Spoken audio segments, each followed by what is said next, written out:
Bienvenidos a esta serie de videos con algunos de los momentos más oscuros de nuestro fútbol o temas curiosos que se han quedado marcados basándonos en el famoso iceberg del fútbol mexicano parte 6. Luces, micrófonos, que comience el salseo.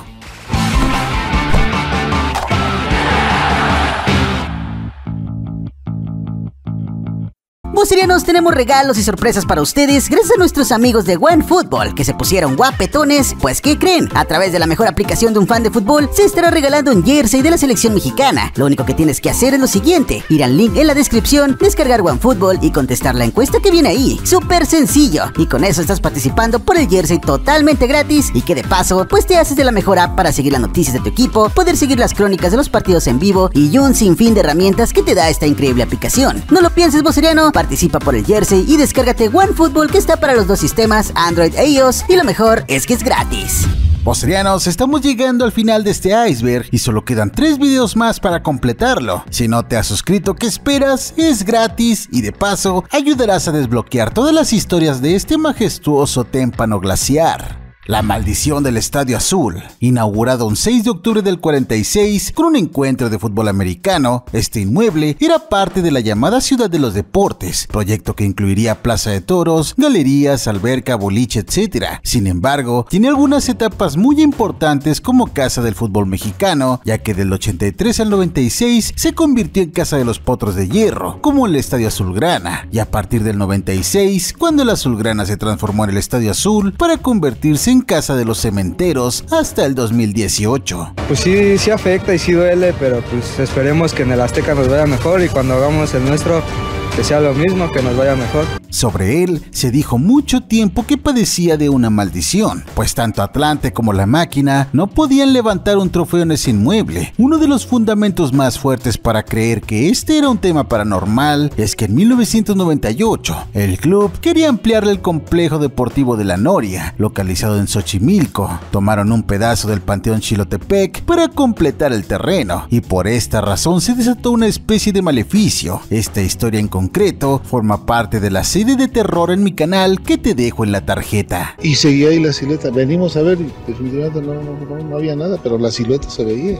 Desde 1999, cuando perdió la final de invierno con el Pachuca, el Cruz Azul ha vivido historias extrañas. Y es que es complicado no descartar algo que está fuera de nuestro entendimiento cuando los números lo avalan. En el invierno 99, Pachuca vino a la cancha del Azul y se quedó con el título a costa de los Cementeros, misma situación que se dio en la Apertura 2009 cuando Monterrey levantó el trofeo en este estadio. Brazo fuerte a todos los afiliados, aquí mata Chupete, tira Chupete, gol. Se despidió de ese inmueble sin levantar un título de liga como local. Este tema revivió cuando los Potros perdieron la final en la Liga de Expansión el año pasado en ese estadio. Pero con la oportunidad, viene el tiro, ¡gol! Sin embargo, lejos de pensar en fantasmas chocarreros, la realidad es que el Estadio Azul sí pudo ver campeón a La Máquina, al menos en Copa, al igual que a los Potros en Liga, aunque esa final se disputó en el Azteca. Además, en el 84, los azulgranas alzaron el título de Copa de Campeones de la CONCACAF y logró coronarse campeón en la campaña 46-47, en la que se alzó con el título gracias a los puntos obtenidos a lo largo del torneo. Así que maldición, lo dudamos. Nosotros en este pinche estadio hemos llorado, hemos estado siempre aquí, hermanito, siempre hemos estado aquí. La desaparición del descenso, una de las decisiones más terribles que ha tenido el fútbol mexicano en su historia, convirtiéndose en tema de debate de muchos lados y que inclusive llegó a tener un mensaje directo de FIFA para la liga, que más que una orden, sonó como una sugerencia, dejando en claro que no pensaban mover un dedo ante esta situación. Que la FIFA le ha pedido a la Liga MX que el balompié mexicano vuelva al sistema de ascenso y descenso, luego de que hace unos días se determinó eliminar. John de Luisa expresó que la indicación de FIFA es que se debe regresar al sistema que siempre ha imperado en el fútbol mexicano, que esto sea temporal, y por otro lado que se tiene que eliminar la multipropiedad.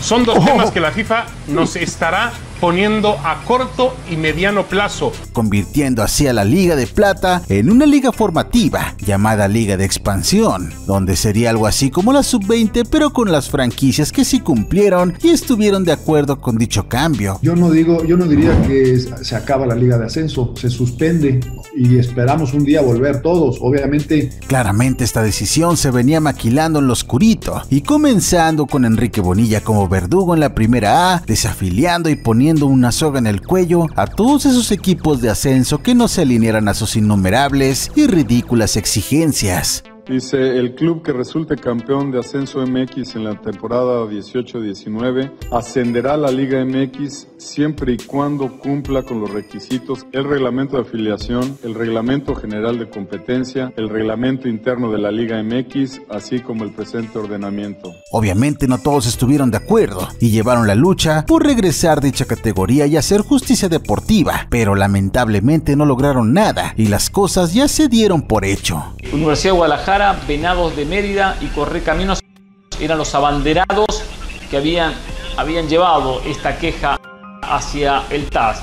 Se pronunció a favor de la federación diciendo la federación resolvió esto y nada va a cambiar, dejando una competencia en el máximo circuito que de por sí ya era mediocre, más tranquila, sin la presión de descender, algo como se maneja en la MLS. El problema es que para muchos esto es un retroceso e inclusive podría devaluar nuestra liga y también nuestro fútbol. Fue incluso una patada en la cara a todos los dueños del ascenso, pues ellos a comienzos de temporada tenían la certeza de un reglamento que incluía la posibilidad de ascender, pero de un momento a otro eso cambió. Y realmente eso fue lo que pasó, que fue un tema de certificación, que a nosotros nos dicen que no estamos certificados cuando en la asamblea del 28 de mayo del 2019, ahí nos dicen que todos teníamos el derecho a ascenso, ahí invertimos. Yo a partir de esa fecha hice mi presupuesto para el siguiente año, contemplando ese artículo, si lo quieres ver dentro de la asamblea. Y hoy por hoy, el lunes, nos dicen que no tenemos derecho a ascenso. ¿Por qué tomar una decisión de esa magnitud? O mejor dicho, ¿quiénes se beneficiaban con esto? Pero por supuesto que todos, o en su mayoría, volteamos a ver a Grupo Orlegui. A quien muchos señalan, por ejemplo, Del Valle lo hizo, Iraragorri salió a defenderse e hizo una extensísima carta explicando que él no tuvo nada que ver, aunque acompañó la decisión. Los dos involucrados directamente con el descenso en primera división son los que iniciaron este movimiento, ¿no? En este caso Atlas Puebla. Alejandro Iraragorri será entonces quien orquesta toda esta, no sé, mafia tal vez en contra de la Liga de Ascenso MX. A mí me parece que sí. El hombre que manda hoy, con todo respeto, por encima de Bonilla, el hombre con más influencia, por encima de Bonilla, por encima también de John de Luisa, se llama Alejandro Iraragorri. Eso no me digas. Bueno, es el deseo de él, siempre ha sido su deseo. Por supuesto que está metido el Atlas en este asunto, por supuesto que está metido el Atlas. Él compró el Atlas a Azteca con el compromiso de que se salvara, pero ya tenía el descenso desbaratado, ya lo habían desbaratado, ya lo habían echado, ya estaba totalmente enterrado. Lo que queda claro es que independientemente de que clubes se benefician con el no descenso, es que el formato al que se está adecuando, como si de un homúnculo mal formado se tratara, se está moldeando poco a poco a un formato dócil, sencillo, para los inversionistas, esos que tienen dólares. Sí, estamos hablando de los dueños de los equipos en la MLS, con la ya más que anunciada fusión con el fútbol del norte. Está claro que todos estos cambios son a beneplácito de aquellos que pondrán los billetes verdes sobre la mesa y no con goles en la cancha. Carlos Hurtado. Este sujeto se dice es uno de los peores males del fútbol mexicano, un nombre tan maquiavélico que se estremece en las entrañas de la federación cuando es nombrado, como si de Voldemort se tratara. Se habla de él como secreto a voces, pero es por mucho sabido que el famoso y al mismo tiempo desconocido Carlos Hurtado es un promotor del cual no se tiene una información concreta, ni hay fotos o videos de él, salvo aquella que mostró el periodista Héctor Huerta, donde incluso hasta el video de aquel suceso es difícil de encontrar, teniendo como única evidencia de la existencia de aquel momento uno grabado directamente con el celular en una pésima calidad. Presentarnos al principio, para que no piensen así a los niños como los asustan con el coco. En el fútbol se habla de Carlos Hurtado como si fuera un fantasma. No, existe. Carlos Martínez Hurtado, alias Carlos Hurtado. Llegamos al final, gracias. Felipe, Héctor, gracias. Ciro. Carlos ha estado ligado a la polémica en la Liga MX. Dicho promotor ha movido hilos en el balompié nacional sin documentación requerida de la FIFA. El historial del personaje llega a ser oscuro, nebloso y turbio por las consecuencias que pudiera tener relacionarse con él. Todo ello en lo profesional que incluso llegaría a vetarte. No, de Carlos Hurtado, mira, un promotor que ha afectado a muchas familias o a algunas familias, ¿me entiendes? Esas son la gente que lamentablemente pagan justos por pecadores, esa es la gente que no debe de existir. Y ahí tuve una discusión muy fuerte con él. El tipo me amenazó y me dijo, ¿sabes qué? Ahora vas a ver y voy a hacer que te corran de curso. Pues haz lo que tengas que hacer. Tiene una red tan grande que si él desea puede quitar directivos, jugadores, inclusive hasta periodistas. Carlos Hurtado y Guillermo Lara, los que manejan el fútbol mexicano, se han enriquecido sin tener colgadas en sus oficinas las ridículas documentaciones de FIFA o de la Federación Mexicana de Fútbol que los acreditan como agentes de futbolistas. No les importa estar registrados ni en FIFA ni en la Federación Mexicana de Fútbol. Si bien su nombre se fue apagando con los años, de nueva cuenta salió a flote con las Chivas Rayadas del Guadalajara, quien se dice fue quien llevó a Luis Fernando Tena a Chivas, del que incluso admite que es su amigo. Sí, es amigo mío de hace muchos años, pero no tuvo ninguna injerencia, ninguna interferencia para que yo llegara aquí, ¿no? La realidad es que su poder ya no es el mismo, pero es innegable que tanto él como Guillermo Lara gobernaron el fútbol mexicano en los 80s y 90s, haciendo y deshaciendo jugadores, entrenadores, quedándose con una tajada impresionante durante muchos años. Lo conocemos todos, muchos años, él y Memo Lara fueron los que dominaron el fútbol mexicano, y todos los futbolistas, como tú lo sabemos, tienen representación. Dos décadas. Es que no había más que ellos dos. Claro. Hoy en día, lejos de mandar en Cruz Azul como se decía hace unos años, Carlos Hurtado ya no tiene la injerencia que llegó a tener en su época dorada.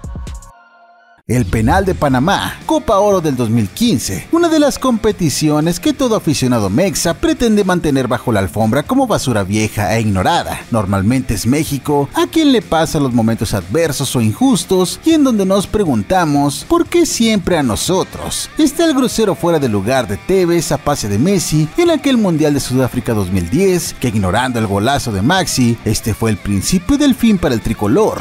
Y en el momento del toque, hay posición adelantada. Obviamente, el jamás olvidado no era penal. Sin falta, sigue Robin, penal. ¡No puede ser! Y un sinfín de sinsabores que hemos pasado con la Conmebol como villana en la Libertadores. Sin embargo, fue la Copa Oro del 2015 donde México le tocó ser el favorecido. Siempre se dice que en la CONCACAF se le ayuda, pero esta vez fue de una manera descarada. Es una vergüenza lo que estamos viendo, una verdadera vergüenza al fútbol, al deporte. México perdía el partido 1-0 y estaba a escasos 2 minutos de terminar el tiempo regular. Los seleccionados mexicanos no podían desenmarañar el buen accionar panameño, que luego del gol supo encerrarse, y cuando todo parecía una eliminación humillante para el cuadro de Miguel Herrera, llegaba una jugada dentro del área, un balón adelantado que el panameño Torres rechazó mal y ante el bote cae echando un brinco para atrás y por inercia cae encima del balón, llega a tocar el esférico con el brazo, pero hasta ese punto fue considerado un penal regalado. La toca con la mano y le marcan penal. Se armó una verdadera revuelta. Los panameños estaban muy indignados, pues sin ser superiores habían sido mejor que el cuadro azteca, y ante la injusticia comenzó la rabieta y los amagues de salirse del partido. Lo que puede pasar en esta copa, se van a ir, es más que se vayan y me voy también. Vámonos. Tuvieron que pasar poco más de 11 minutos de berrinche para que se reanudara el partido. Guardado tomó la pelota y aunque recibió comentarios como falla el penal es lo justo, sea un hombre y fállalo, definió con seguridad y anotó el gol, recibiendo todo tipo de insultos por los panameños. Silbatazo de Geiger, viene Andrés Guardado, va contra Penedo, Guardado, ¡gol! Al final México resolvió el partido en tiempos extras y derrotó a Jamaica para conseguir ese título, que sin duda está manchado por ese penoso arbitraje. El secuestro de Romano. Poco más de 15 años de este suceso, uno de los más impactantes del fútbol mexicano, que mezclaba muchísimos temas: política, violencia y obviamente al fútbol mexicano. Me dejan muchas cosas, por supuesto que primero me va a dejar marcado para toda mi vida. Fue mientras salía de las instalaciones de la Noria, luego de un entrenamiento, cuando Rubén Omar Romano sería privado de su libertad por unos sujetos. Rubén Omar Romano, director técnico del equipo Cruz Azul, frustrado hoy violentamente en la zona de la Noria, Xochimilco. Este fatídico incidente no solo causaría revuelo en el mundo del fútbol, sino que sería noticia nacional e internacional, luego de encontrar una carta en una iglesia junto a una mandíbula, donde venían las exigencias a detalle para liberar al técnico argentino. Tuvieron que pasar 65 días para que integrantes de la Agencia Federal de Investigación lograron rescatarlo mediante un operativo en la delegación de Iztapalapa en la Ciudad de México, donde también se logró detener a 7 de sus raptores. La AFI, y qué bueno que me rescató y que volví a nacer nuevamente. Después reaparecería en las canchas acompañado de su padre en un partido entre Cruz Azul, club al que dirigía en aquel 2005, y Dorados de Sinaloa. Romano portaba una playera con la leyenda "Gracias, Safi". Iniciaba de cero en su vida cotidiana, en su vida personal, con el fútbol como compañero. Jamás lo descartó. El tema no terminaba ahí, pues con el tiempo se habló de un montaje. Genaro García Luna, una figura por demás oscura, fue quien se hizo cargo de aquel operativo. Se pensaba que García Luna pudo dar con el paradero del argentino muchísimo tiempo antes, y este realizó la liberación en el momento adecuado para ser usado como caja china, dando también incluso la sospecha de que todo el suceso fue premeditado desde el primer día, y que el entrenador argentino no era el objetivo, ya que iban por un jugador de Cruz Azul, y Romano pues lamentablemente se encontraba en el lugar y el momento menos indicado. A ver, si puede estar armado, que le hayan avisado a la prensa o que me hayan localizado antes y me sacan en un momento donde también hay otro evento importante. Sí, yo creo que eso pudo haber pasado, que pudo haber estado localizado un poco antes y tenían todo controlado. Además, esta historia está aderezada con la traición de su auxiliar técnico y ex amigo, pues este terminó quedándose con su puesto tiempo después. Todo este embrollo lo tenemos en un video exclusivo que te dejo en la tarjeta. Rubén sabía que yo estaba negociando con otro equipo y él lo sabía, y le pueden preguntar al señor Ricardo Antonio Lavolpe, si no hablé con él un día antes. ¿Qué tiene que ver Lavolpe? Una pregunta, si no era más fácil. Técnico, era Romano. Espionaje en el fútbol mexicano. Sí, como si se tratara de una película de James Bond, con micrófonos en las oficinas, teléfonos intervenidos, toda una red de espionaje en la sede de la Federación Mexicana de Fútbol y particularmente en la oficina del presidente en turno de aquel lejano 2003, Alberto de la Torre. Porque la presión de correr a los técnicos es durísima para el propio equipo y los propios técnicos. Y es que sin saberlo, muchas personas estaban involucradas y se encontraban en un Big Brother personal y gigantesco. Fue primero Edgardo Codesal, en esos tiempos presidente de la Comisión de Árbitros, quien recibió de manera clandestina 10 cassettes con audios grabados de la casa de Felipe Ramos Rizo. Este fue y puso su denuncia. Sin embargo, se dice, dichos audios contenían entre varias cosas turbias, algunas habladurías en contra de su ex amigo Codesal, consiguiendo así su famoso castigo de 2 meses y terminando al mismo tiempo con su amistad. ¿Cómo es tu relación hoy con Edgardo? No tengo ningún contacto, nada. Desde que tuvimos aquel problema nunca más lo he vuelto a ver. Estuvo seriamente mal de salud. ¿No te movió eso un poco para decirle, hey? Pues mira, hubo muchas cosas que pasaron y sí lamento mucho que haya estado enfermo. Esta situación puso la piel chinita a muchos de los que trabajaban no tenían relación en la federación. La paranoia comenzó. Han salido 60 trabajadores de la Federación Mexicana de Fútbol y seguirán saliendo todos aquellos que traicionen la confianza, que no sean leales y que respondan a otros intereses. A partir de ese escándalo, Alberto de la Torre ya comenzaba a sospechar del monitoreo de su propia oficina. Ni los directivos de los clubes estaban tranquilos, en palabras de Aarón Padilla, en ese momento presidente del patronato en Pumas. Hay que investigar quién está detrás de estas grabaciones. Ahora, uno no puede estar a gusto en su hogar. De que les hicieron un espionaje profesional, más relacionado con instituciones que se dedican a la vigilancia ilegal. Pero hace no mucho tiempo, un expresidente de la Federación Mexicana de Fútbol, off the record, me platicó que él le tenía muchas dudas de que en su oficina estuviese invadido por micrófonos externos, es decir, que estaba siendo espiado. Por lo tanto, contrató una empresa de contraespionaje para que revisara su oficina y la de algunos colaboradores cercanos a él, porque sabía que estaban siendo escuchados. No se equivocaba, ¿eh? La Federación estaba repleta de micrófonos escondidos en los teléfonos, en las lámparas, debajo de la alfombra, en los escritorios, detrás de algunos cuadros. Al final, Alberto de la Torre dejó la Federación. Años después de Ciudad María, revivió el tema pues también se sentía paranoico, con oídos en todas partes. ¿Quiénes son aquellos espías? ¿Para qué o por qué? Eso tal vez nunca se sepa. Fueron otros directivos que todavía están activos, por cierto. Tienen equipo, tienen trabajo en el fútbol y están ahí metidos. Este expresidente de la Federación Mexicana de Fútbol prometió que algún día se sabría todo este asunto del espionaje. Ojalá se atreva, porque en su oficina guarda celosamente todas las pruebas del espionaje que padeció. Me consta, porque yo las vi. El disparo a Cabañas. Fue en el año 2003 que llegaría a México el mariscal Salvador Cabañas. ¡El remate solo!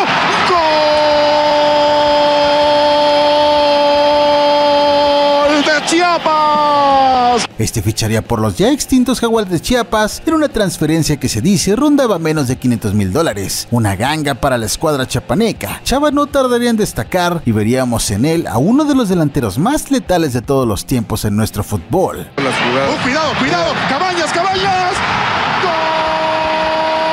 Para 2006 llegaría a reforzar a las Águilas del América, en donde se encontraría con tipos como Cuauhtémoc Blanco, Nelson Cuevas, Claudio López y Matías Buoso. Con sus actuaciones se fue ganando no solo la confianza del técnico y el equipo, sino también el cariño de la afición. Y Salvador, luego de la partida del ídolo de Tepito a la MLS, se encargaría de portar el 10, número que tiene un gran peso dentro de la institución azul crema y que logró portar con orgullo. Liderando la escuadra guaraní, lograron clasificarse en la siempre competitiva eliminatoria de la CONMEBOL rumbo al Mundial del 2010. Cabañas fue 2 veces consecutivas goleador de la Copa Libertadores con el AME y ya comenzaba a sonar su futuro muy decantado en Europa. El eterno mariscal del fútbol paraguayo. Fue así que llegamos al 2010. Era un 25 de enero. Salvador logró entrar a uno de los bares más importantes de la Ciudad de México, el famoso Bar. Después de una derrota en liga, Cabañas decidió pasar su noche bebiendo con su esposa y unos amigos, pero no contaba con que ese sería el día en que le diría adiós a su carrera como futbolista profesional. Se dice que a las 5:17 de la mañana, Cabañas ingresó al baño. Acto seguido entrarían el JJ y su escolta el contador. En ese momento, Salvador Cabañas aparece en la toma acompañado de su esposa. Valderas Garza permanecía dentro del sanitario, al que momentos después ingresó Jesús NN. Solo ellos saben la verdad de los hechos, y en cada versión hay historias diferentes. Por un lado tenemos que Cabañas entró y fue amenazado por el JJ, reclamándole su accionar en el fútbol, y procedió a dispararle. Mientras que, por otro lado, se dice que Cabañas, ya pasado de copas, se puso algo agresivo con el JJ, y este en defensa le soltó un disparo en la cabeza. En el momento que yo voy ingresando al baño, yo escucho la voz de JJ que dice: soy el que te va a dar en la madre.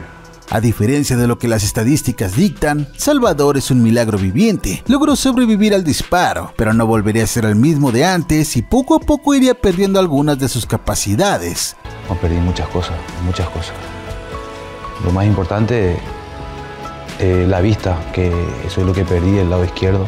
Dejando así por terminada su relación con el fútbol, más allá de lo que intentó en su país jugando para tercera y segunda división. Luego de muchas notas de revistas, espectáculos protagonizadas por su abogado y ex esposa, ahora el guaraní se encuentra viviendo con sus padres y que a pesar de los años se sigue recordando lo mucho que dejó en el fútbol con talento, y que aquel último partido que disputó deja pensando que pudo haber pasado si aquel hielo que le pegó en la espalda le hubiera hecho más daño. Tal vez ese día no hubiera tenido las ganas de salir a divertirse y se hubiera quedado en su casa. Son nuestras estrellas, no importa para quién jueguen. Un vaso. Bueno, y me parece que también, ahí está Cabañas que cae. Bueno, ya todos sabemos que el hubiera no existe. el jugador que jugó las 11 posiciones. Una anécdota un tanto curiosa, y es que pocos jugadores pueden presumir de haber jugado en el fútbol mexicano con más de 3 o 4 posiciones dentro del terreno de juego. Algunos, por ciertas circunstancias del partido, terminan poniéndose hasta los guantes en algún momento. Ahí está Pizarro, que se va de guardameta. No se ha jugado nada desde que cayó el gol, no, más que esta jugada. Sin embargo, ¿cuántos pueden presumir que jugaron en las 11 posiciones? Bueno, creo que solo uno, y ese es Marco Rivas Barrales, conocido popularmente como el Mugrosito. Jugó para el Atlante, América, Leones Negros de la UDG y León. Posee una marca inigualable en la historia del deporte. Era rápido, era hábil, tenía buena técnica. Considero que era un jugador con ciertas características que podía jugar tanto en la delantera, en la media o en la defensa. Rivas empezó a usar sus diversos números al gusto de sus técnicos y las necesidades del juego. Nunca pensé que cumpliera 11 posiciones. El primer partido que jugué yo oficial fue por Manolete con el número 11. Y posteriormente jugué con el 9 de centro delantero y se lastimó una vez Negro y jugué de lateral derecho. Después se lastimó Perico y jugué de defensa central con el 3, con el 4 de Gisleno, y después jugué con el 5 de Cremonini, con el 6 de medio de contención de Sachí, después con el 8 que jugaba el otro medio de contención, el 10 que era Luis Alvarado, el 7 Norberto Boggio, y así se fue dando sucesivamente. Solo le faltaba jugar de portero. Esa posición era la única por la que no había entrado al terreno de juego. Era obvio que el destino le tenía preparada su sorpresa. Fue en un partido contra Pumas en el Estadio Olímpico. Jugaba con Atlante y perdían 2-0. Entonces Rafa Puente fue expulsado y su salida dejó al equipo sin portero porque ya se habían hecho los 2 cambios. Y no, afortunadamente, vacilando con Leo, le digo que se lo iba a parar y bromeando le digo, me voy a tirar para ese lado. Y sí, justo lo tiró ahí. Para mí fue una satisfacción muy grande, porque pues soy el único jugador tal vez en México, en el mundo, que las haya jugado. Ese mismo día, en una sesión fotográfica, le tomaron 11 fotos, con las 11 posiciones y los 11 dorsales que había acumulado. Su mosaico quedó plasmado en un póster. Raúl Jiménez y el extintor. Si hay un mexicano que estaba haciendo todo un furor actualmente, ese era Raúl Jiménez, pues hasta antes de su incidente la estaba rompiendo a lo grande con los Wolves.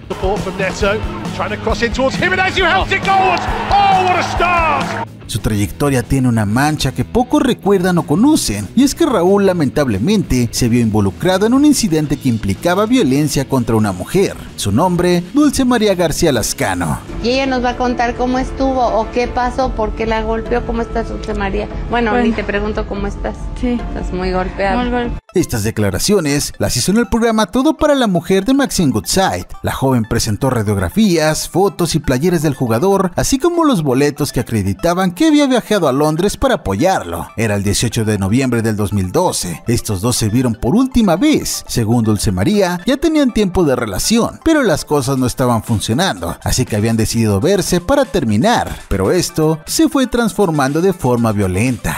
Le dije, bueno, pues para qué nos estacionamos, ya mejor vamos a mi casa, ya lo hablamos y ya que se termine bien. Él me dice, espérate, y en el tercer intento agarró el extinguidor y me empezó a golpear la cabeza.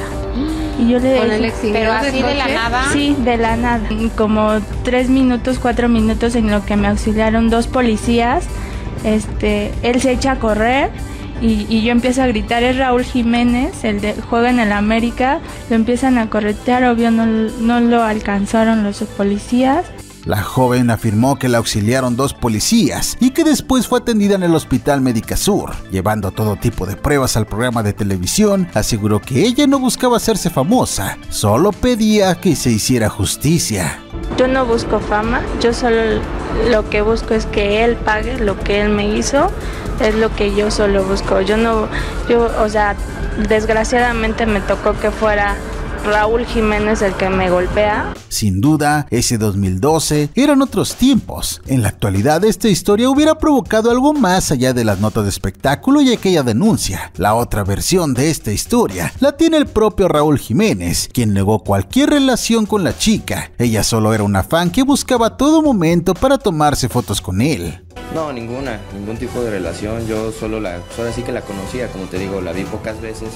Y bueno, eso es todo lo que la he visto. Lo que puedo decir es que estoy tranquilo, estoy concentrado nada más en el fútbol y bueno, eso ya saldrá, ahora sí que la verdad, pronto, ¿no? Dulce me estaba esperando afuera del Club América el día de los hechos. Tengo testigos que vieron todo y los presentaré en su momento. Me aseguró que si éramos novios, ella haría que funcionara. Diferentes versiones surgieron de aquel incidente, desde que Raúl sí subió a la camioneta y en un forcejeo sintió que lo iba a raptar y este le agredió para poder escapar, o que se negó a subirse y ella en un arranque de histeria comenzó a golpearse sola. Detalles extraños en las declaraciones de Dulce o inconsistencias en Raúl, como el negar la relación cuando existían audios comprometedores.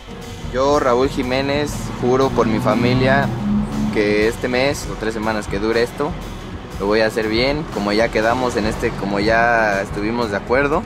Yo, Dulce, juro por mi mamá que voy a hacer bien las cosas con Raúl, pero si él falla, descumplo este juramento. Muchas fotos donde se ven juntos, pero ninguna donde en realidad se aprecia intimidad. Aquellos famosos 2 policías que lo persiguieron jamás presentaron declaraciones. El día de los supuestos hechos me mandó mensajes, amenazándome de que me iba a demandar. Mi papá pagó las curaciones, pero quedaba claro que yo no le pegué. Se puso a gritar como histérica y nunca había visto a una mujer así. Al final, la chica no ratificó su denuncia, quedando esto en un mar de preguntas sin respuestas. Dime, ¿a tú quién le crees? Yo siempre en mi carrera, intachable, pueden preguntárselo a cualquier persona que me conozca, ¿no? A cualquier profesor con el que he estado desde fuerzas básicas. No he tenido, ahora sí que ningún pleito y mucho menos con una mujer, como para yo golpear o agredir a cualquier persona, ¿no? Jamás he hecho nada de eso y bueno, yo estoy tranquilo.